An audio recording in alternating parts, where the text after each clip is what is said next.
राधे राधे। श्री हरिदास, श्री कुंज बिहारी। कैसे हैं आप सभी लोग? आई होप कान्हा जी की कृपा से आप सभी लोग अच्छे होंगे, स्वस्थ होंगे। श्रावण मास महात्म्य अध्याय 20। भगवान शंकर जी ने सनत कुमार से कहा कि श्रावण की जो शुक्ल पूर्णिमा के रोज वेदों उत्सर्जन की कहा गई है, तो उत्सर्जन में पौष मास या माघ मास की प्रतिपदा तिथि या फिर रोहिणी नक्षत्र को कहा गया है। दूसरा समय अपनी अपनी शाखा के अनुसार उत्सर्जन और उपकर्म को दोनों एक ही समय करना चाहिए। उत्तम कहा गया है कि श्रावण मास की पूर्णिमा को रोज उत्सर्जन अवशिष्ट है और बृहस्पति सखारती उपाकर्म के श्रवण नक्षत्र अवशिष्ट है। चतुर्थी पूर्णमासी और प्रतिपदा के तिथि रोज या जिस किसी भी रोज को श्रावण नक्षत्र हो तो उसी रोज ऋग्वेदों का उपकर्म होता है। यजुर्वेद का उपकर्म पूर्णिमा की तिथि सामवेदियों का हस्त नक्षत्र में होता है। उपकर्म गुरु शुक्राग्रस्त नक्षत्र रहने पर भी आनंद से करें और गुरु और शुक्राकास्त्र में पहले उपाकर्म शुभारंभ ना करें। ये शास्त्र का मत है। ग्रहण और संक्रांति आदि योग दुष्ट समय आ जाने पर दूसरे काल में करें। हस्त नक्षत्र युक्त पंचमी भाद्रपद की पूर्णिमा के रोज अपने अपने ग्रह सूत्र के अनुसार उत्सर्जन उपाकर्म कर लें। मल मास आ जाने पर शुद्ध पक्ष में करें। ये फिर दोनों उत्सर्जन और उपाकर्म नित्य हैं। नियमों के द्वारा इनको हर साल करना चाहिए। उपाकर्म की समाप्ति होने के द्वितीय तिथियों को समक्ष और उसी सभी के श्रेष्ठ सभादीप समर्पण कर दें। उसे आचार्य या अन्य ब्राह्मणों को दे दें। पहले सोने चांदी तांबे के पात्र में एक सेर गेहूं रखकर उसके ऊपर गेहूं के आटे का दिया बनाकर उसे जलाकर घी या तेल से भिगोकर 3 बाती ब्राह्मण को दे दें और उनका दक्षिणा पान के सहित कर दें।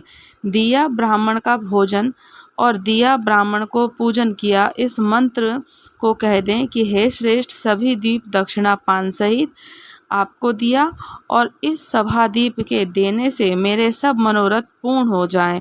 पुत्र और पौत्र सब कुल समाज में रहें, यश की वृद्धि हो। इस तरह प्रार्थना मात्र से जमांतर तक देवांगनाओं के तुल्य रूप मिल जाता है। इस प्रकार 5 साल तक करने के बाद उद्यापन करें। यथाशक्ति भक्ति से ब्राह्मणों को दिया दक्षिणा देकर आपसे सभादीप का ये उत्तम महात्म्य कहता हूँ। उसी रात में श्रवण कर्म कहा गया है, उसी के समीप सर्प बलि करें। दोनों कार्य अपने अपने ग्रह सूत्रों को देखकर करें। उसी तिथि में भगवान हयग्रीव का अवतार होता है। इस रोज हयग्रीव जयंती महोत्सव भी होता है। हयग्रीव उपासक के लिए नित्य है कि श्रावण मास की पूर्णिमा के रोज श्रावण नक्षत्र में भगवान हयग्रीव ने पहले जन्म लिया। उसी समय संपूर्ण पाप नाश करने वाला सामवेद गाया गया था और उसी दिन सामवेद को सुनना भी चाहिए। सामवेद की पूजा करनी चाहिए। वहाँ सगे संबंधियों के साथ क्रीड़ा भोजन करना चाहिए।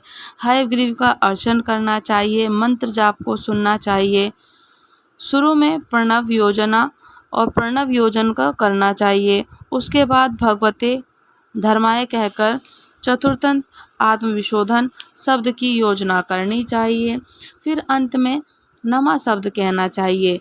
ये 18 अक्षरों का मंत्र सब सिद्धियों को प्रदान करने वाला और वश्य मोहन आदि 6 प्रयोगों को एक ही साधक मंत्र है।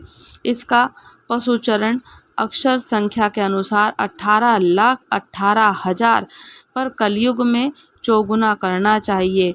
ये करने से भगवान हयग्रीव प्रसन्न हो जाते हैं और हमारे मन की मनोकामना पूर्ण करते हैं। इसी पूर्णिमा के दिन रोज रक्षाबंधन कहा गया है और ये सब रोगों को, सब अशुभों को नाश करने वाला और पुनर्शार्दुल इसमें पुराने इतिहास और आप सुनने से पहले इंद्राणी और जय सिद्धार्थ इंद्र के लिए इसे किया गया है। हे विप्रवर, पहले 12 साल लगातार देव असुर युद्ध हुआ। इंद्राणियों ने उसी समय सुरेश्वर को थका हुआ देखकर कहा कि हे देव, आज चतुर्दशी है, कल सुबह अच्छा होगा, मैं रक्षा करूंगी, जिसे करने से आप अजय होंगे। ये कहकर इंद्राणी ने पूर्णिमा के रोज मंगल आदि का हर्ष देने वाली रक्षा को इंद्र के दाहिने हाथ में बांध दी। इंद्र ने रक्षाबंधन ब्राह्मणों के सहित सात्विक वाचन किया। दानव सेना ने चढ़ाई कर दी। क्षण भर में प्रतापी इंद्र ने दानवों को जीतकर लोकत्रय में फिर विजय प्राप्त कर ली।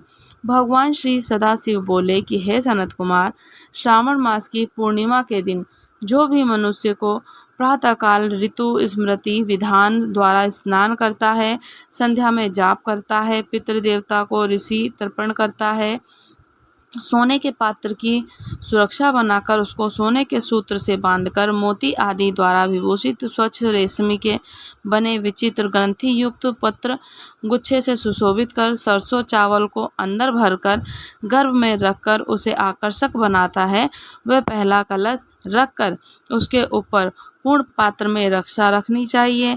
अपने सुंदर आसन और सगे संबंधी सहित बैठकर नाच गाना कौतुक मंगल करना चाहिए। ये मंत्र पढ़ने चाहिए।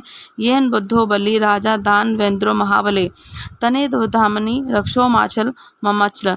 महाबली दानवेंद्र राजा बलि को जिस बंधन से बांध दिया गया था, उसी बंधन से मैं आपको बांधता हूँ, तो आप कभी मत चलना, मत जाना और कभी मत चलना। हे मुनीश्वर, आपसे मैंने ये रक्षा का प्रभाव कहा है, तो आप मेरी रक्षा करना।